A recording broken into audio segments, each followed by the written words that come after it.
నెల్లూరు జిల్లా బుచ్చిరెడ్డిపాలెం తహసీల్దార్ కార్యాలయాన్ని జేసీ వెంకటేశ్వర్లు ఆకస్మిక తనిఖీ చేశారు. కార్యాలయంలోని పలు రికార్డులను ఆయన పరిశీలించి రెవెన్యూ సమస్యలు అడిగి తెలుసుకున్నారు. అనంతరం ఓ పొలం వివాద విషయంలో వివరాలను ఆరా తీశారు. అనంతరం ఆయన మీడియాతో మాట్లాడారు. ఆకుల మల్లికార్జున అనే వ్యక్తి ప్రతి వారం జరిగే ప్రజా సమస్యల విజ్ఞప్తి వేదిక కార్యక్రమానికి వచ్చి తన సమస్యను పరిష్కరించాలని వేదికకు ఇస్తున్నారన్నారు. ఇందులో భాగంగానే రెవెన్యూ కార్యాలయంలో రికార్డులు పరిశీలించామని తెలిపారు. సర్వే నంబర్ 129లో దువ్వూరు విలేజ్లోని సర్వే నంబర్ 88 కొంత ల్యాండ్ ఉందని తెలిపారు. అయితే ఆ ల్యాండ్లో ఇరిగేషన్ కాలువ ఉందని తమకు అనేకసార్లు ఫిర్యాదులు చేశారన్నారు. సర్వేయర్ల ద్వారా ఎన్నిసార్లు సర్వే చేయించినా అతని ల్యాండ్లో ఇరిగేషన్ కాలువ లేదని స్పష్టమైందని అన్నారు. అయితే సర్వే నంబర్ 130లో మాత్రం 4 సబ్ డివిజన్లో ఉన్నాయని తెలిపారు. వాటిని క్లబ్బుగా చేశాక అందులో కెనాల్ ఉందని తెలిపామన్నారు. అయితే తనకు సరిగా న్యాయం జరగడం లేదని అతని వాదన ఫిర్యాదులు ఇచ్చారన్నారు. దీనికి ఫీల్డ్కి వెళ్లి పరిస్థితులను పరిశీలించి రికార్డులను పరిశీలించామని జేసీ స్పష్టం చేశారు.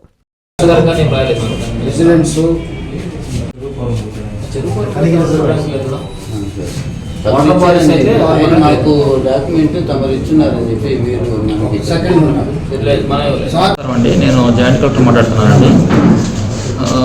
మాకు వచ్చేసి బుచ్చి మండలం నుంచి ఆకుల మల్లికార్జునరావు గారని రెగ్యులర్గా అంటే వీక్లీ వచ్చేసి మనకి స్పందన అదే పీజీఆర్ఎస్ రావడం జరుగుతూ ఉంది. ఇక్కడ మండల స్థాయి కాకుండా కలెక్టరేట్గా కూడా రావడం జరుగుతూ ఉంది. అయితే ఆ యొక్క గ్రీవెన్స్ ఏంటంటే ముఖ్యంగా అతనికి survey number 129లో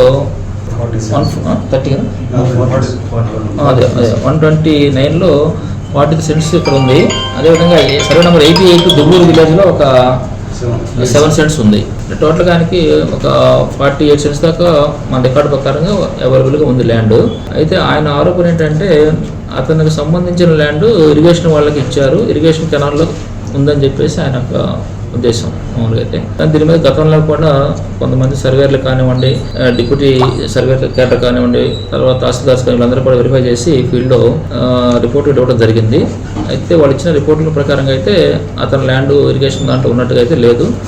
as per records RSR కూడా చూడటం జరిగింది, వెరిఫై చేయడం జరిగింది. దాంట్లో కూడా సర్వే నెంబర్ 129 సంబంధించిన ల్యాండ్ అయితే కాలంలో లేదు. 130లో మాత్రం ఒక 4 సబ్ డివిజన్లు ఉన్నాయి. 4 సబ్ డివిజన్లు కూడా క్లబ్ చేసేసి గతంలోనే అది కెనాల్గా చూపించడం జరిగింది. యాజ్ పర్ ఆర్ఎస్ఆర్ కూడా చూపించడం జరిగింది. ఓల్డ్ ఆర్ఎస్ఆర్ ఏదైతే మనకి ఇంప్లిమెంటెడ్ ఆర్ఎస్ఆర్ ఉందో దాంట్లో కూడా క్లియర్గా మెన్షన్ చేసి ఉన్నారు. అయితే ఇదంతా కూడా మీరు కరెక్ట్గా చేయటం లేదనేది ఆయన యొక్క ఉద్దేశం. కానీ మనకి భూమి మీద చూసినా కానీ యాజ్ పర్ రికార్డ్ చూసినా కానీ ఇది టాలీ అవుతుంది, ఆయన చెప్పింది అనేది కరెక్ట్ కాదు అనేది మనకి ఇక్కడ తెలుస్తూ ఉంది. కాబట్టి ఇది ఒకసారి నేను ఫీల్డ్ కూడా వచ్చి చూద్దామని చెప్పి రావడం జరిగింది. అంటే ఫ్రీక్వెంట్గా వచ్చి మాకు పీజీఆర్ఎస్లో కంప్లైంట్ ఇవ్వడం జరుగుతూ ఉంది. కాబట్టి ఈ ఇష్యూ కూడా ఒకసారి ఫీల్డ్కి వచ్చి చూస్తే మనకి క్లారిటీ వస్తుందని చెప్పి ఉద్దేశంతో రావడం జరిగింది. ఇది ఒకసారి రికార్డు వెరిఫై చేసాము. రికార్డుగా చూస్తే మాత్రం అది అతను చెప్పేది కరెక్ట్ కాదు అనేది తెలుస్తూ ఉంది. ఒకసారి ఫీల్డ్ వెళ్ళి వెరిఫై చేస్తాము. ఫీల్డ్ కూడా చూసేసి అతనికి తగిన సమాధానం అనేది చూడడం జరుగుతుంది. Thank you.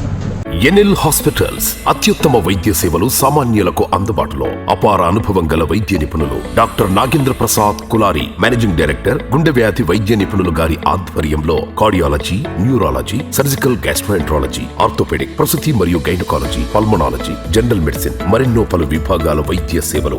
అత్యాధునిక ఎక్విప్మెంట్ గల ICU, operation theatre, cath lab, 24/7 emergency మరియు క్రిటికల్ కేర్, అడ్వాన్స్డ్ మిషనరీ గల ల్యాబ్, సిటీ స్కాన్, ఎక్స్రే, అన్ని కంపెనీల హెల్త్ ఇన్సూరెన్స్ సౌకర్యం కలదు. అందరికీ అందుబాటులో అత్యాధునిక వైద్య సేవలు అతి తక్కువ ఖర్చులో. ఎన్ఎల్ హాస్పిటల్స్, పివిఆర్ కళ్యాణ మండపం ఎదురుగా, అన్నమయ్య సర్కిల్ దగ్గర, మాగుంట లేఅవుట్, నెల్లూరు.